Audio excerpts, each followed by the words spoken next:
Hi guys, another day, another vlog. Dahil day off ngayon ni Daddy, maglalaro kami sa park. Hindi talaga niya nakalimutan ang sinabi ko sa kanya. Bukas, rest din ni Daddy, maglalaro tayo sa park. Kaya pag-uwi ko, kitang-kita ko sa mata niya, ang saya-saya niya. Kaya ayun, niyaya niya agad ako sa park. Tuwan-tuwa talaga tong batang to. Kaya habang bata pa sila, sulitin na natin ang panahon na makasama sila at makalaro sila.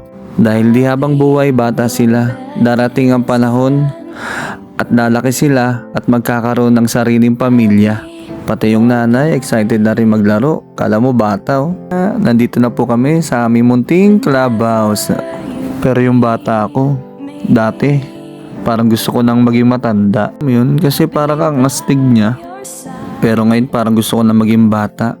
Yung tipong pwede ka mag-time first pagpagod ka na. May ganun. Nakakatuwa tong mga batang to. Ang saya-saya nila. Parang ako napapaisip na.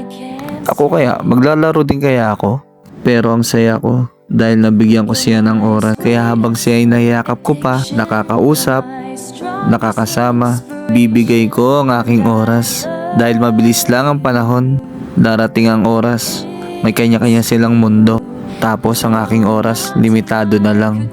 May ganun. Yan na nga, nakisabay na rin ako sa paglalaro ng aking anak. Ako muna dito, nak. Pero natatandaan nyo pa yung mga bata tayo? Ang taas ng mga pangarap natin. Gusto mo maging ganito, gusto mo magkaroon ng ganyan. Pero habang tumatanda tayo, yung mga matataas sa pangarap na yan, unting-unting lumiliit. Kasi nilalaman na tayo ng realidad. Kasi hindi lahat ng gusto natin ay pwede mapasayo. Pero hindi ka pwede mawala ng pag-asa. Kasi minsan, yung bagay na para talaga sa'yo ay mas higit pa doon sa mga bagay na gusto mo. Kaya itong batang to, tuwan-tuwa. Buti na lang day off ko. Ang saya-saya. Pero kala nyo, kayo lang maglalaro? Ako rin, hindi magpapatalo. Maglalaro din ako. Kailangan ko rin maging isip bata. Kailangan ko rin pala maging bata. Kahit minsan. Pati ang nanay, nakisali na rin. Nainggit sa aming magtatay. Kaya dito muna kami magbabanding. Kaya minsan, kailangan din talaga natin makisama sa mga batang ito. Pagbigyan nyo na kami mag-asawa, minsan lang to. Kaya susulitin na namin. Parang kaming dalawa pa ang nag-enjoy kaysa sa mga batang to.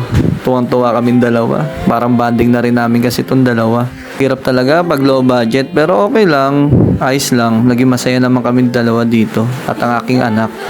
Nga pala, ngayon lang ako nag-voice over. Sana magustuhan nyo to. Vlogger nga ni. Panindigan na natin to. Ay nako. Talaga kumita ng pera. Meta, baka naman. Alam mo na, tas-tasa mo naman. Yung bata ko, yaktawa lang talaga ginagawa ko. Tapos singisa na yung pera. Takbo. Takbo dun, takbo dito. Palo dun. Tulog tanghali. Pero marami nagsasabing matanda na tayo kaya hindi na tayo naglalaro. Pero yung totoo, hindi tayo naglalaro kaya tayo tumatanda. Sana wag niyong hayaan mawala yung inner child ninyo.